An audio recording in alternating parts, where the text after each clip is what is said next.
to another edition of Journey to Justice, Voices from the Bench. And we have the pleasure of having the Honorable Andy Miller with us today. So I'd like to thank you for being here, Judge. Thanks for having me. You know, we're doing this series to really help people better understand, you know, the journey that a judge goes through to become a judge. And so I'd really like to start off with, how did you start your journey? When did you know, whether it was in high school or college, or when did you know, says, listen, I think I could be a good judge? Well, I think that to the extent you have to go back to the beginning of when everything started, you sort of realize I didn't wake up with or come to a realization at any point that I'm going to be a judge and let's follow that pattern. It was more of a series of sort of experiences that funneled me to where I am. Okay. So I grew up in Englewood, Ohio, which is a northern suburb of Dayton. Okay. And right by Rickenbacker or there where they have the air show. Yeah, where they have the air show, Dayton International Airport. Yeah. Northmont High School is where I went. Okay. And you know, growing up there with my mom, who was and my father, my mother was a nurse practitioner, and so I did pretty well in school. And I was thinking about, like, what am I going to do with my career? And my mom would always emphasize, you know, whatever you do, do something that helps other people. And so, like I said, she spent her entire career in nursing. At some point, I started to gravitate toward the concept of government and law, because it seemed to be that is where, you know, you can do the most, or plenty good for folks. I ended up participating in a thing called, the American Legion has a thing called Buckeye Boys State. I ended up going to that. I ended up running for and was elected Attorney General at that program, and it was really a civics lesson for high school students. And I really left that program thinking I definitely want to be involved in government. Now, ironically, I said I don't ever want to be a politician. I always wanted to be, you know, the chief of staff, the guy in government, but not really a politician. I wanted to do the policy. That took me into college, and at college I pursued at first a degree in international relations, but then switched more toward economics. But at some point, I think during my freshman year, it just dawned on me that, well, I'm going to go to law school. Because, again, didn't know I wanted to be a lawyer, but definitely thought I wanted to be involved in government and politics. Now, did you have any family members or anybody in law at that time in law to be that was an attorney? No, honestly, no. You know, I've had this story. I talked to other folks about why they came into law, and it's a pretty common story. They had a lawyer in the family. I didn't. I mean, I knew people who were lawyers, but I never sat and discussed things with them. I just gravitated toward history, toward government, toward the idea of these are the rules by which we live together, and it seemed just something that fascinated me, and I wanted to be a part of that in some small way. So I eventually ended up at law school, and I realized when I was there that what I really wanted to do, what I really loved, was the law. I started to really fall in love with it, as I sort of developed this theory where I call it it's a practical philosophy. It's a philosophy, make no mistake about it. It's not science. It's a list of rules about how we treat each other. But it's the only practical philosophy in that it's the one that actually has consequences if those rules are broken. So I sort of fell in love with it as an academic concept, and I thought for the longest time what I was going to do was be a professor. That's where I thought I was going to be able to give my contribution to law and government was to teach. So while I was out, you know, doing those things that are necessary to get that teaching job, which was, you know, graduate, do well in law school, I was lucky enough to get the grades to help me out with that.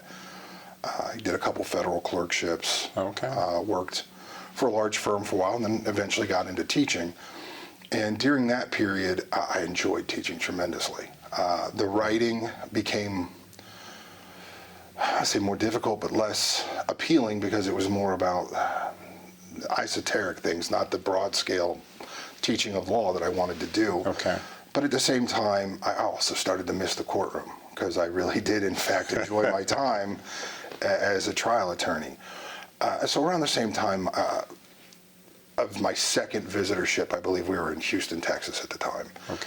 My wife got pregnant with our first child, and I thought, let's go home. Let's go home. Let's go back to practice. And I thought, well, if I'm going to do that, I'm going to do public service. So I applied to pretty much, and this was back in 2009, so the economy wasn't doing very well.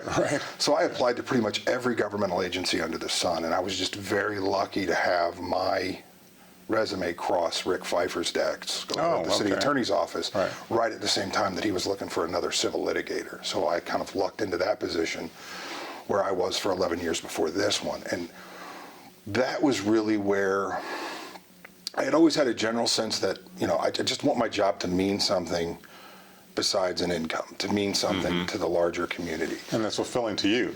Yeah. Yeah. And when I got to the city attorney's office, I was sort of doing both, the law and public service. Okay. And I just really thought, this is happy. I mean, going to work every day, feeling good, walking in the door.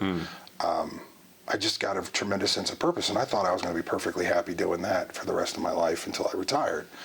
But around, I would say 2016, I think maybe it started as early as 14, I had folks sort of in my ear talking about maybe run for judge. That academic background combined with the practical, they thought was a good match. And I was interested, but again, I didn't want to be in politics. I didn't want to raise money. I didn't want to go ask for votes. I just sort of I said, if I could do the job, sure, but the running. And I guess slowly over time, folks just sort of convinced me that the race would be worth the job. And so I ran in 2020. And Okay. I'd love to be able to say yes or no, but the truth of the matter is we all lived through 2020. So Right. I didn't really run a race that anybody else would have been able to run because none of us did. 2020, everybody was campaigning from home. Yes. So I can't really tell you if they're right. But I mean, I've been extremely happy in this job as well. So, I mean, I guess there was no point where I said, let's go be a judge. It was just I've guided there the whole time. Right, right. Everything was just, was stepping stones. I mean, and you weren't sure of where the next step was. Yeah, I mean, I guess it's like I followed a path, but at the time I had no idea that there was a path or where it was leading. Right. So you'd mentioned about doing some teaching. Yeah. Do you still do some of the teaching, or do you miss teaching and having students be, get the aha moments? Oh, I absolutely love teaching, and that is exactly why I love teaching. I do not teach now. I am still in my first term, and so I would argue that I've been desperately missing teaching, and it's certainly something I would like to pick back up. That is something we can do as judges on the side. Is Okay. we can teach. I've also been interested in writing some of the stuff I'd like to write. Okay. Actually, this job is also, I've watched as folks come in and realize that a lot of folks don't really understand. I mean, since I started law school back in 1998, I've been surrounded by nothing but the law, and it's very easy for people to forget, easy for me to forget, and others of us in this profession to forget. Most people don't have any contact with it at all. Right. And so what seems second nature to us becomes, you got to remember to explain the basics. So I become a big fan of that as well, not so much necessarily teaching law, but I have a pretty good relationship here with Northland High School. We have some students come in, and it's a way to sort of show them behind the curtain of it's not this mystical, magical citadel. It's it's reasonable people applying reasonable rules, trying their best to get things right. But I've been reluctant to teach until I sort of figure out what I'm doing. Okay. Now I want to get it behind, and it's weird because my first clerkship out of law school was with Judge Ronaldo Garza, appointed in 1961 by Kennedy. He was 80 something when I joined him. Okay. And I remember as a young clerk once saying, someday I'm going to figure this out. And he told me, and I always remember this, was, well, the day you do, give me a call, because I still think it's guesswork in a black robe. Right. And so I guess maybe at some point I'll never be fully confident with what I'm doing in the job. You always try your best, but I think soon I'll probably go back into teaching, or at least try, because I do miss that classroom. I do miss that connection when somebody sort of gets the concept. It's a really good feeling. Yeah. Well, and you talked about not, trying to be fully confident in the job, but I mean, in this position, you're always learning. I mean, there's always new laws coming out and this, that, and the other, so you're always having to be on top of your game to be able to, so I guess you're not always confident because there's always something new right around the corner. Yeah, and I think that's the thing, is I think at no point is anybody, at the minute you get completely comfortable with what you're doing, I think we might be in trouble at that point. So there's a healthy combination of self-doubt and confidence that you need for the job. But I guess I came to this job with no criminal law experience whatsoever. So the first couple of years were, drinking from the water fountain, trying to learn as much criminal law, criminal procedure, criminal purposes and principles of sentencing, that kind of thing. And we're 4 years in, starting our 5th year. I think I've hit that point. So now, I'd like to pivot and sort of see what I can do about managing my civil docket as well this time. So I want to sort of get that beast under control. And then maybe I'll feel like I can free up and let the chambers run without sort of a need to constantly be overviewing. And maybe be able to take an evening out once in a while to go teach a class. Right. So, well, let me ask you that, you talked about the several steps that you took to get here, but was there some person, that mentor that kind of, kept you going along the way, or that you would confide in and says, hey, there's this, I just don't know what to do here. Did you have that person or persons? Oh, yeah. I mean, I think growing up, I just sort of collected a series of mentors, and for different purposes. Now, I always start with my parents. My mother, like I said, was a nurse. That was her life. She ended up being a nurse manager. She would, I think she managed at one point 3 floors at the same time in Dayton, St. Elizabeth Medical Center. Okay. She worked all the time. And so I just sort of watched that, learned that work ethic from her. It was very important for her to be there, not just for patients, but for, once she hit the manager position, her nurses is how she referred to it. So she sort of taught me the heart side of everything. You approach this with some level of empathy, wanting to do well, put good out in the world. Okay. My father is an enigmatic figure. I have no doubt that he loved me completely, but he was one of those guys that was, so smart that he built our computer on a weekend in the mid-90s. But then he'd forget to eat for 3 days. So he wasn't so much a mentor because he wasn't there guiding, but he'd always come through with this weird, little Yoda moments where he would just say something very profound, and that would help me along. I had a best friend's father who was our assistant superintendent at Northmont, and he was like a second father to me. I'd confide in him about, he was the only person in my life that had gone through sort of the full gamut of education, a PhD in grad school, and done a professional life. So he helped me through those. And then when I got to high school, I had a French teacher who,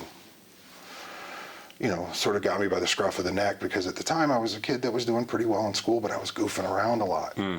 Very much, I didn't know, we didn't call it privilege at the time, but because we didn't know what it was, but it was definitely a privilege. You could mess around and rely on your talent. And this French teacher pulled me by the scruff of the neck one day and just sort of pointed out that all I needed to do was apply myself, and I could do so much more. Then pretty much everywhere I went, I was able to find 1 or 2 people that were interested in what I was doing. I was interested in what they were doing, and they were willing to offer advice, and I'd soak it up like a sponge. I mean, when I was at the large firm, a gentleman named Craig Woods, who's still a partner there, was my mentor, showing me how to try cases. Obviously, Rick Pfeiffer was a tremendous resource as I got to that job. And around here, we have the judges who've been on the bench for a good long while and are very generous with their time and their advice and their opinions. So it's one central mentor that I've been with my whole life? No, but I've had a collection of folks that I will always be able to go back to and ask advice from. Yeah.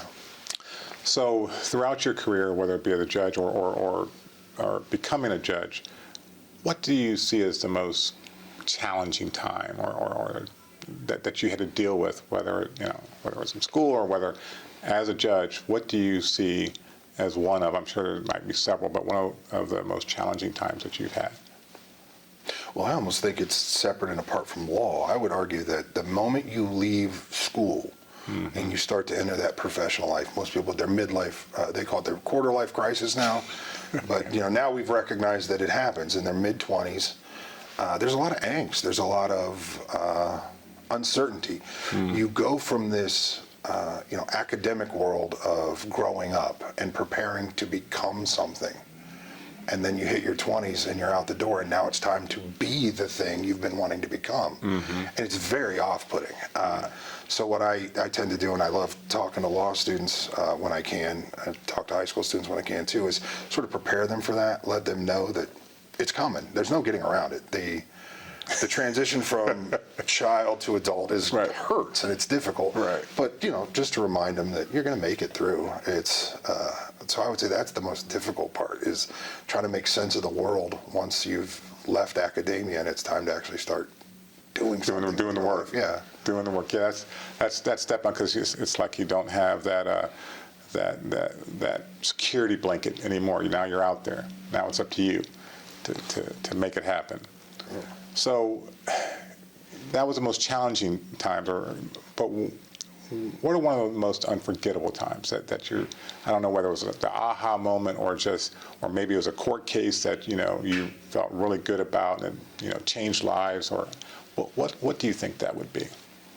So honestly, there was a case, I want to say back, maybe not give too many details. I was as a young associate with a large firm.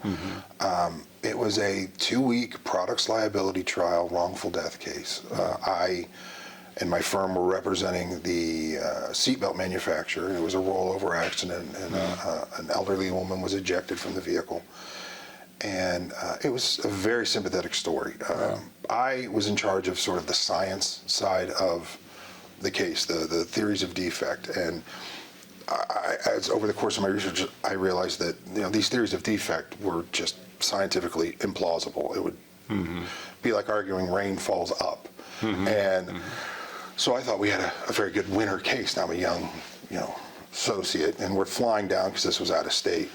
And the partner and our paralegal were discussing sort of their outlook for the case. And again, young associate, I hear them talk to themselves that they think if we lose this case by $2 million, that'll be a victory. And I was incensed because I thought, why? The facts are on our side. The attorney told me, somebody's grandma died. I want to give her money. Why won't the jury? And so it really was that first thought of, well, sometimes it's not the law. Sometimes you have to play the heart side of it. Now, in the end, we ended up winning that trial, and the family got nothing. And it occurred to me, I asked afterward, I was trying to figure out why, and apparently it was because they would not come down from this exorbitant demand figure for settlement. And that after the end of the trial is what struck me the hardest. Yeah. Because I realized that had this family asked for $2 million, they would have gotten that with a smile from everybody. Right. But it was this unreasonable expectation that led them into nothing. And I thought, these decisions change lives. Right. And it very much disturbed me that the outcome of that case happening the way it did, solely because people didn't have reasonable expectations of each other. That settlement could have happened, but didn't. Yeah. And nobody won. I mean, technically, the client I was representing won the case, but they spent almost $1 million defending a lawsuit, and then the family got no compensation for the death of a loved one, and it was all because, and so I thought that was the idea of when I thought, well, when I go into teaching, because at the time that's where I thought I was going to go, I was going to spend my time discussing that problem, that misalignment of expectations. How can we get people to settlement faster or better or more efficiently? Yeah. But I would say that was probably one of the moments that I sat scratching my head. It sort of flipped everything on. Yeah. Well, I imagine that the emotion, right, of the individual who lost their mother, grandmother, what have you. And I'm sure that plays into it, but you're trying to say, well, if you really want to get this settled. So that brings me to another question, though, is that as a judge, how do you deal with that? I mean, these type of cases that you see before you, the people that come before you, and trying to be empathetic, but then the residual effect of after a case is done, and now you're going on to another one. Does that start to mount up in you, and then how do you deal with that? I'm still working on that. So I've always said you got to approach this job with both your head and your heart, because the law is reading and writing, its rules, its analysis, their standards of decision, and the law tells you what we're supposed to do. Now, within the law, we're also given discretion and therefore flexibility, where then we have that opportunity to put our own sort of heart stamp on it, where I think in those moments you're guided more by your heart. The head sort of establishes the parameters of what needs to be done, what's allowed to be done, and then within that range you then apply the heart. And sometimes you get it right, sometimes you get it wrong, and I think that's I always tend to start most of my decision-making process with, remember, I can be wrong. Don't walk in ever thinking this is, Right. And so you don't know. Sometimes you send them out, you can guess with yourself, I'm going to see this person again, I'm not going to see this person again. And you just sort of, right now what I'm doing is I just try to remind myself of the winners, the good reports you get, the people that you can, terminate successfully from supervision because they're just nailing it on all doing well. cylinders. I've heard some judges talk about folks that come back and thank them. I mean, when those moments happen, you hang on to those, because there are a lot where it's just, you're like, I don't know if this is going to make much of a difference. I'm taking my swing, but I don't think I'm going to see this person again. And so you just sort of, you try not to be jaded.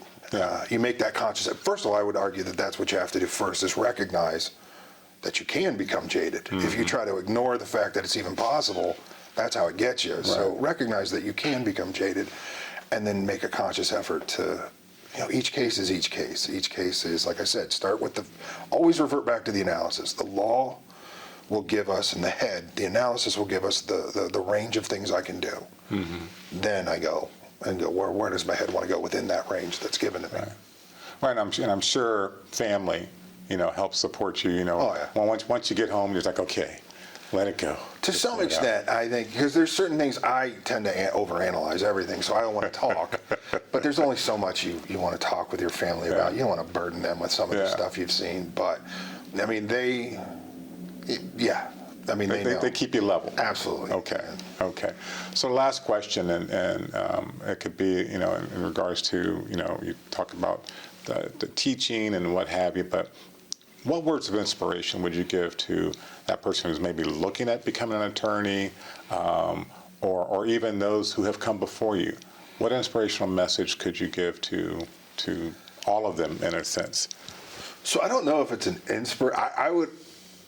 there is a lesson I give to every young lawyer, every law student, whenever they'll listen to me talk. I don't know. It's two parts. I would argue it's both inspirational and slightly depressing. Okay. But what I would tell them, and one of the harshest lessons I learned right out in that midlife or quarter-century crisis, was,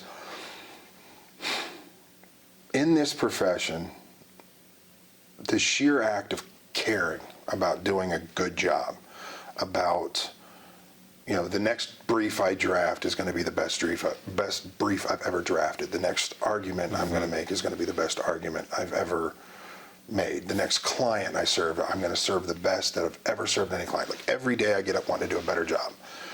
Just approaching the day with that attitude alone puts you in the top half of the profession. Despite work ethic, despite even talent. Just caring about doing a good job probably will give you an excellent reputation in the field. Now, on the one hand, I go, that's inspiring for young lawyers, because it's like, the bar is not this impossible high thing you've set for yourself. It's mean well and do your best. As long as you do those two things, you're going to be fine. You'll probably do pretty well. Right.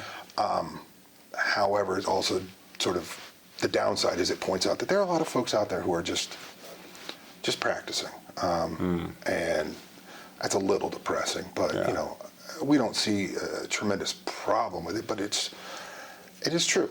There are folks that just sort of churn paper, and we see it come through. And again, I don't want to sound cryptic or like I'm shaking my fist at it, because part of me thinks certain things need that sort of speed and process of going on that way. But you expect out of others what you've expected out of yourself. But that would be the advice I give everybody: is if you first of all, to get to law school, if we're talking to lawyers, you've demonstrated some level of proficiency, some level of intelligence, that you're fine. So my argument would always be, do what you think is best, and know that you're genuinely trying your best. If those two things are true, you're going to be fine. Yes. Yeah. Well, I appreciate your time, and hopefully we can come back in a year from now and talk again. All right, thanks for having me. Thank you.